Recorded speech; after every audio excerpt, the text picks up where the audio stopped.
Lagu Berita Kepada Kawan rilis tahun 1979 dalam album Camellia 2. Lagu ini ditulis oleh Ebit GAD sebagai tanda empatinya terhadap meletusnya kawah beracun Sinila Dieng, Jawa Tengah pada 20 Februari 1979. Kawah Sinila meletus menjelang subuh disebabkan karena adanya gempa. Letusan itu mengeluarkan gas beracun yang mencemari udara sekitar pedesaan. Bencana alam yang terjadi di tengah indahnya alam Dieng rupanya menginspirasi Ebit GAD untuk membuat sebuah lagu yang berjudul Berita Kepada Kawan. Mengingatkan kita tentang keadaan bumi saat ini. Melihat dunia yang seperti ini telah menggetarkan hati kita semua tentang ironisnya kerusakan alam. Lalu, ada apa di balik lirik lagu Berita Kepada Kawan? Marilah kita telaah bersama-sama. Perjalanan ini terasa sangat menyedihkan.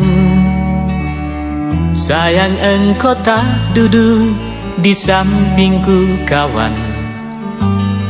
Banyak cerita yang mestinya kau saksikan di tanah kering bebatuan.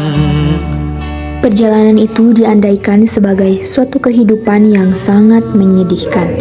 Karena sampai tragisnya, bertanyalah kepada seorang kawan yang berada jauh di sana.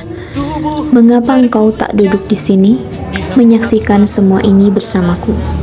Sebuah cerita yang akan disampaikan kepada kawannya yang berada jauh di sana, bahwa telah terjadi sebuah kekeringan yang dahsyat. Tubuhku terguncang dihempas batu jalanan, hati tergetar menampak kering rerumputan. Perjalanan ini pun seperti jadi saksi. Gembala kecil menangis sedih. Hatinya tergetar melihat keadaan alam yang ia tempati sekarang. Dunia yang dulu ditumbuhi rerumputan, hijau, berseri, dan penuh pesona, sekarang tinggal kekeringan di mana-mana. Kawan, coba dengar apa jawabnya ketika aku tanya mengapa bapak ibunya telah lama mati ditelan bencana tanah ini. Penulis menceritakan kejadian yang dia alami pada kawannya ketika melihat seorang anak kecil yang menangis karena ibu bapaknya telah tiada ditelan oleh bencana yang terjadi di negerinya itu.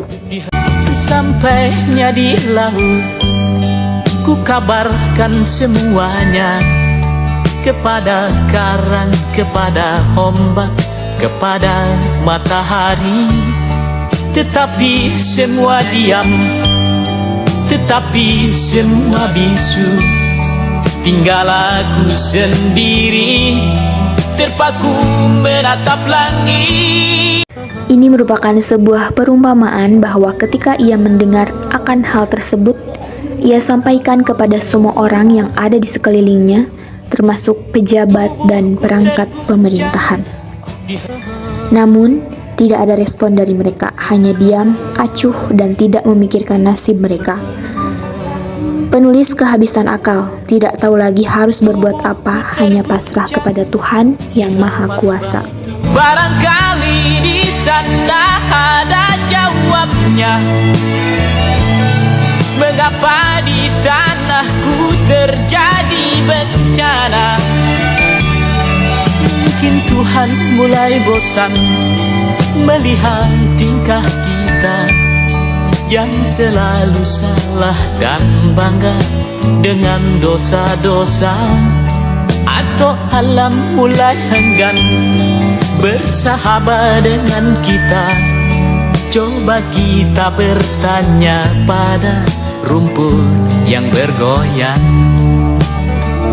Hanya Tuhan yang tahu jawabannya, mengapa terjadi bencana di negerinya. Dia berseru, mengadu, sampai-sampai mempertanyakan kuasa Tuhan. Mengapa semua ini terjadi? Semuanya sulit dijangkau, karena Tuhan adalah yang maha kuasa. Sehingga manusia mulai sadar akan kehidupan bahwa ini adalah salahnya.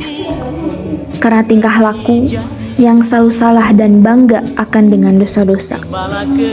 Sehingga alam enggan bersahabat dengan manusia. Sungguh ironis, ternyata manusia yang tidak bermoral menjadi faktor utama dalam kerusakan lingkungan yang terjadi hingga detik ini. Kekayaan alam lainnya yang megah dimanfaatkan oleh pihak-pihak yang hanya mencari keuntungan dan kekayaan.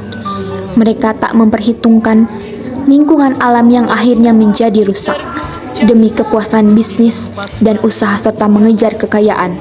Mereka tak peduli bahwa perbuatan yang dibuatnya sangat bertentangan dengan nilai-nilai kebenaran dan menganggap itu bukan dosa. Oleh karena itu, kita selaku makhluk Tuhan, mari sama-sama menjaga makhluk Tuhan yang lainnya, termasuk karya indah alam yang Tuhan berikan untuk kita semua. Penderitaan karena bencana alam sangat dekat di mata kita, karena terjadi di negeri kita. Mengapa bencana besar itu bisa terjadi? Tidak seorang pun menginginkan bencana terjadi, bahkan Tuhan pun tak ingin melihat makhluk-makhluknya menderita. Sehingga dari lirik lagu ini mengingatkan kita agar manusia mampu membenahi diri menjadi pribadi yang menghargai, menghormati, dan mencintai karya alam yang Tuhan berikan. Keindahan alam yang tiada taranya kini dirusak oleh manusia, sehingga bencana alam seperti banjir kerap melanda negeri kita. Tapi bagaimanakah peran kita masing-masing? Pedulikah kita untuk menjaga kebersihan? Pedulikah kita untuk membuang puntung rokok dan bungkusan makanan atau kertas yang kita anggap sampah sesuai pada tempat yang sebenarnya?